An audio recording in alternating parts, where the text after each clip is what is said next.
Hello again and welcome back to the PhatPhish Guitar Studio. I'm Dave and in this video I'm going to be taking a look and a listen to this. It's the Emo Amp Controller from Donner Pedals. Quite a simple pedal this. It's a passive attenuator, which basically means it's a volume control to go into your effects loop. Before getting to the demo part of it though, let's cut to a little thing that I recorded earlier where I did a bit of an unboxing. Okay, so let's take a bit of a look, see at what we've got. Box.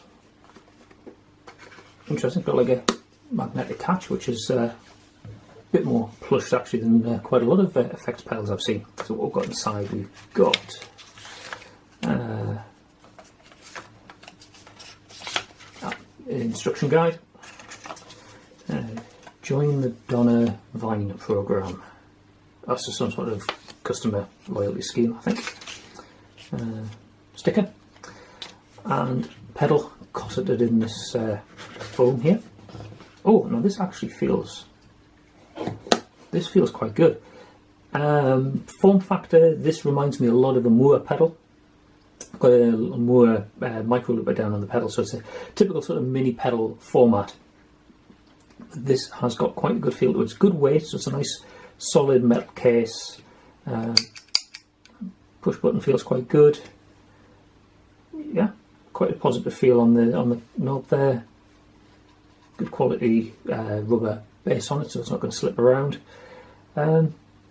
Yeah, so yeah, powered off adapter only. Yeah, there won't be space in there for a battery. So standard 9-volt center negative power supply. Doesn't say what the current draw is, but knowing what it does from the background reading I did on this, it's going to be pretty minimal, so I shouldn't think the current draw is going to be a big issue on it. Donner mini pedal made in China. So that's it out of the box. Guess we need to get on and do some demos. Okay, so I've got the pedal set up now in my signal chain. Signal chain basically is the guitar. Today I'm using the Williams Evo. It's going into the dirty channel on my Blackstar HT20 with a little bit of extra gain from a Frederick Effects Golden Eagle. And then it comes out into the effects loop. In the effects loop I've got the old faithful TC Electronic flashback delay and a bit of Boss RV6 reverb. And then after that in the signal chain we've got the Emo Amp Controller. The pedal, as you can see, it's got a power connector into the top of it. The pedal doesn't need to be powered. It's a passive attenuator, which means it doesn't actually need power. All the power is doing is allowing me to light up the LED to show the status of the pedal. As you can see at the moment, the pedal is off, or it looks to be off. There is no light on, and that level control is set all the way to full. So if I turn up the volume of the volume control on the guitar and I play something,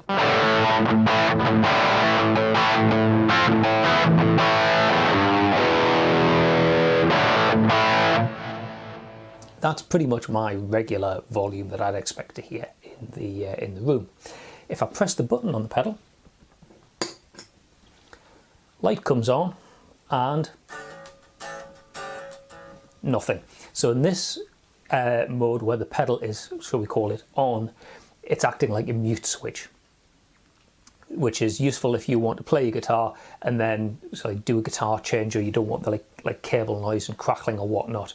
Having this at the end of your signal chain as a mute, really useful. Now personally I have a tuner which I can use as a mute, because when I turn the tuner on it kills the guitar signal. However, I like to have a clean, unmolested signal going into my tuner, so my tuner's at the start of the signal path, which means if there's anything later in the signal chain that's generating a bit of noise or hiss or whatever, that's going to be coming out of the speakers even when I've got the tuner muting the signal. So having a little gizmo like this at the end of the signal chain, quite good, because it means if I want to completely mute my signal, press that, nothing is going into the power amp, so it's nice and quiet. You don't get any noise from the guitar or from any pedals in between. They're just introducing bits of noise or hum or whatever. Okay, so that's it in its most basic use case, just using it as a mute. So when the light is on, it's muting. That's why I like the idea of actually having it in connected to a power supply, so you can see when the guitar signal is muted. Because you can imagine playing this on stage, it would be really off-putting. You come up to play something and silence because you don't know whether the pedal's on or not. So that's the most basic use case then, just using it as a mute switch. However, there's another sort of function for this, and this is acting as like an inline volume control. So if you think about what happens in your signal path, the guitar goes into the preamp adds gain, so this is where your overdrive comes from. And then it comes out of the preamp, out through an effects loop, and back into a power amp stage. And the power amp basically takes what signal comes in from the preamp, amplifies it, and makes it louder. Now, if your amplifier doesn't have a master volume control, it can be quite difficult just to keep that volume at a manageable level. So you set the volume on your preamp, that volume is like that, and it goes into the power amp stage, and the power amp will boost whatever it's given. But if you've got something like this in between, in the effects loop, then it can lower the volume. Then when that lower volume hits the power amp boosts it by the same amount, but it's relative, so the overall volume coming out of the speaker is less. And why might you want to do that? Well, if you've got an amp that's great for going out and playing alongside other people, but you want to use the same amp at home, but you don't want to disturb people, you live in an apartment, or you've got people in the next room that don't want to be disturbed, having something that allows you to control the volume in the absence of a master volume control, quite useful. So this is it acting as the attenuator with the LED off. Volume control's up full. But if I turn the volume control down, take it down to about half,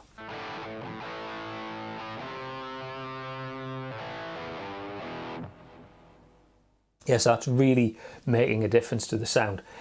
That if I had, this was like, a big 100-watt amplifier or something like that, that would allow me to get it down to a much more usable volume.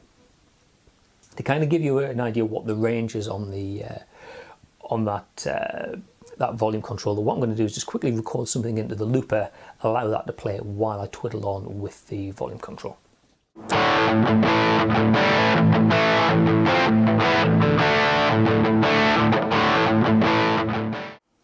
Okay, so with something recorded on the looper, let's play around with the volume control on the amp controller.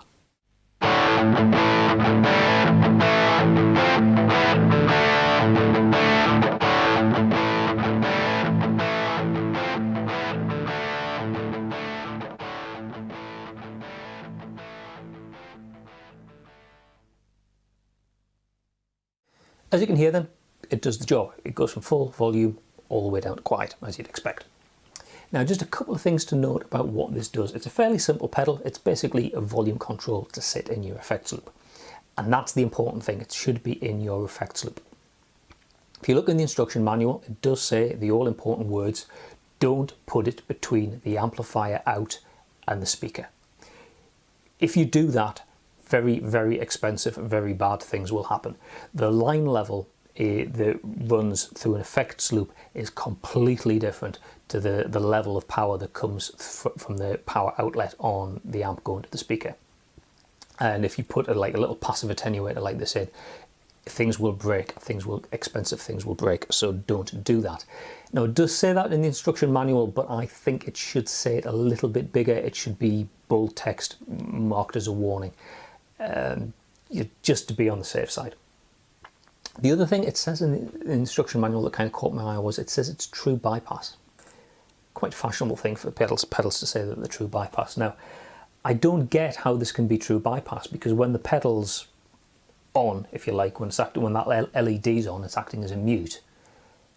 It's certainly not bypassing, because it's killing the signal dead. It's muting it. And when the LED's off, but it's acting as a volume control, so there's still signal going through that. So I don't get how it's marked as a true bypass pedal. I suspect the people who produce the instruction books kind of have that as a standard piece of text that goes into everything. In this case, it's wrong. I don't get how that can be true bypass, but that is just a point of detail. If you've seen some of my other videos, you'll know I'm always saying don't obsess about the fact something's true bypass or not.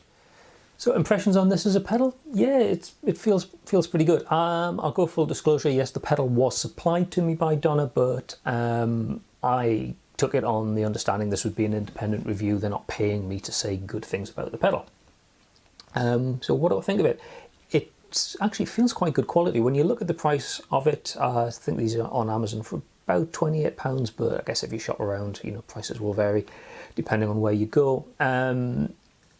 It's not a whole lot of money to pay for a pedal, but then again, it's not a particularly complex pedal. The circuitry in it is reasonably straightforward.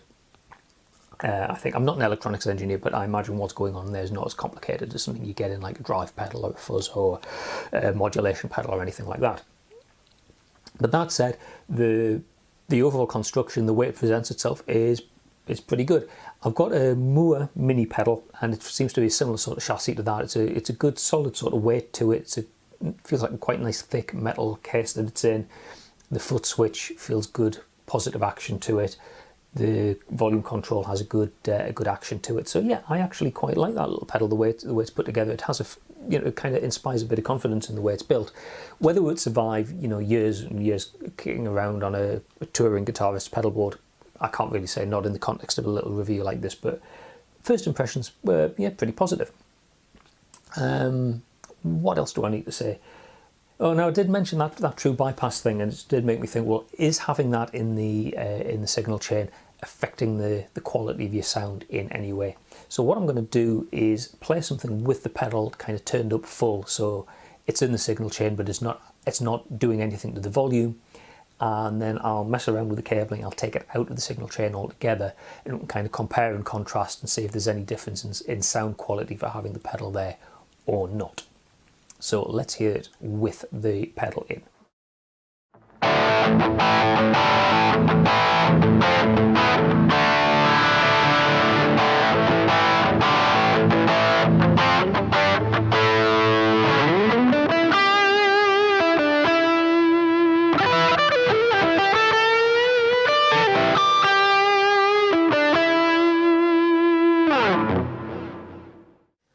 Okay, so back with same signal chain, but without the amp controller.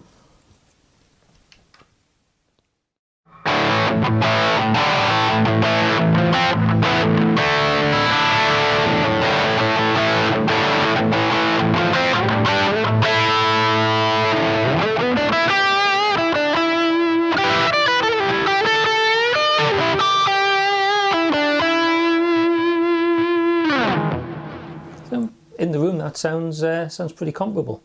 Be interesting to see what it's like when I hear it back properly in post production, and when you hear it on YouTube, you can kind of make a judgment for yourself. Okay, so that is the Emo Amp Controller from Donna Pedals. So thanks to Donna for sending me that through to have a look at. Very much appreciated. I hope you enjoyed that. If you did, please click like down there. If you really enjoyed it and you want to see other videos that I post onto the channel, then please click subscribe, which is also down there. Welcome to leave a comment, but I don't always see comments that are left on videos, so if you've got a specific question you want to ask me, whether it's about guitar equipment, guitar playing, music theory, anything at all, you're better off going here, filling that form in, sending your question in. I'm guaranteed to see it, and I can get around to answering your question in a future video. Okay, that's all for now. Thanks very much for watching, and I'll see you in another video next time. Bye for now.